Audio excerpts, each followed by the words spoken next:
Hey everyone, so today we're tackling two of the biggest challenges that most students face. Number one is, how do you cultivate that energy when you're studying, right? I know that most students struggle with procrastination, feeling tired when you know that you should study and you end up taking a nap, right? Number two is, how do you make sure that whatever you're studying, you retain that information? Most students will tell you that, blessing, I've studied for 5 hours a day, but I can't remember a single thing. Or I study for 10 hours a day, but I still can't remember a single thing. I'm going to be giving you my 4-step approach to ensure that whatever you study, you retain that information forever. Firstly, let's talk about how do you cultivate that energy when you're studying. One mistake that most students do is try to study for 5 hours straight with no break in between. But there's a professor who once did a study and concluded that the human brain can focus for an average of about 30 minutes. So once you go beyond 30 minutes, whatever you're doing, you're not being productive, you're just wasting your own time because you're already tired and your focus levels are already low.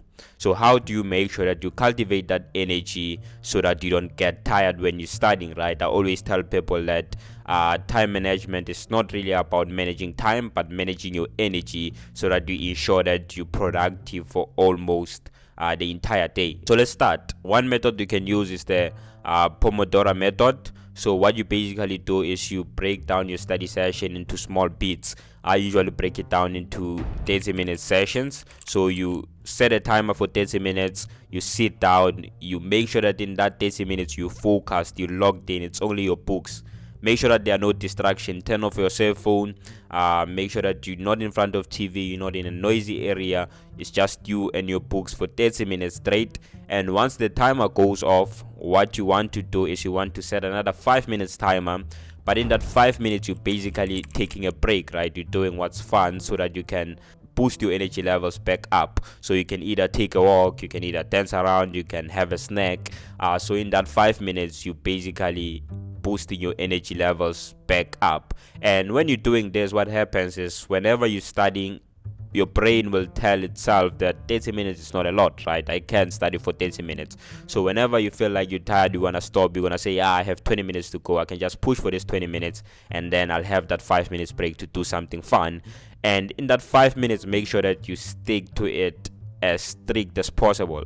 So don't use your phone. I found that most of the time people will say they're taking a 5 minutes break, use their phone, and it turns into a 2-hour break. So make sure that in that 5 minutes you don't use your phone.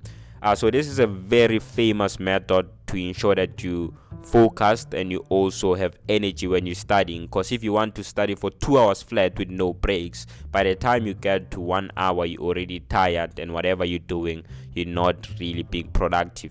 Number two, how do you make sure that whatever you study, you retain the information forever, right? Even when you're writing that exam, you don't need to do that much work because you already have the information stored in your brain. So there's a speaker called Nishant. He talks about the 4-step method to learning anything faster and remembering it forever. So I'm going to tweak it a bit, but if you follow these 4 steps, I guarantee you that whatever you study, you're going to remember it forever.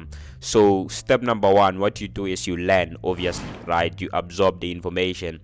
So you do this through attending your lectures. If you're in high school, attending your classes, right? And the teacher is in front of you, the lecturer is in front of you, is teaching you new content.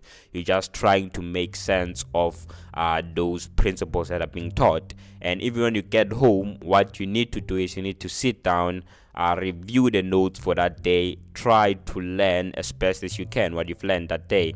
And you'll find that by doing this, you're really engaging your brain. But if you only stop here, then you're not going to retain this information forever. So what you need to do now is you need to implement. So by implement, I mean after class, you review your notes again, and then you start doing past question papers, or you start doing tutorial questions if you're in university.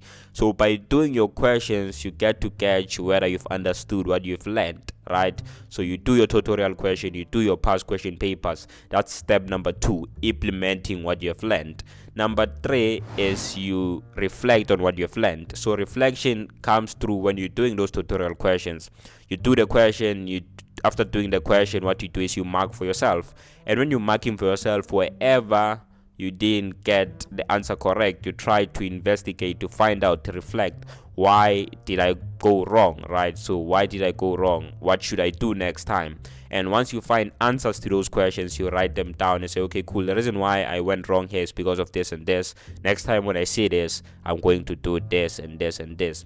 Trust me, you can even use the notes that you write down in your reflection process as revision notes when you going into a test or exam. That will be beneficial because you're focusing on your mistake, things that you went wrong in, right? You're not focusing on things that you already know. You're like, okay, cool, here I went wrong because of this and this and this. So if it comes up in the test or exam, I should do this and this and this and this and this and this.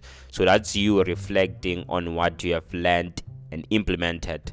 And after reflection, which is step number 3, what you need to do with step number 4 is you need to share. I always tell people you learn something best by teaching it. If you can teach something, that means you understand it better. So get your knowledge. If you can teach something, then you understand it, right? So that's how you can test whether you understand what you have learned, by teaching someone. Do not be afraid to teach someone content you just learned. So it can be a friend, or you can just stand in front of the mirror and teach it to yourself, right? And by doing that, you get to gauge whether you really understand that thing or not. That's my 4-step approach to making sure that you learn anything and retain the information forever. I've used this approach since high school, university, and it has carried me through nicely. Whenever it's exam season, I don't really exert that much effort because I know that I put in most of the work during the year, so that in exam season I'm relaxed and I'm just doing the bare minimum, right? So make sure that you apply these 4 steps. Just a quick recap. Best thing, if you want to be productive in your study sessions, make sure that you break it into smaller bits, so it can be 30 minutes blocks or 1 hour blocks. And after each study session, take a 5 to 10 minutes break to cultivate your energy levels back up. You can do anything fun, take a walk, have a snack, dance around, and by doing that you'll keep your energy levels up. And if you want to study and retain the information forever, use this 4-step approach. You learn something, you implement it, you reflect on it, and then you share, right? So if you use this 4-step approach, then you learn anything and retain the information forever. Make sure that you click that like button and you comment if you have any question. Tell me what video you would like to see next, and don't forget to subscribe, turn on the notification bell. My goal is to help you turn your study sessions into effective ones so that you can be top performing learner in your class. Cheers.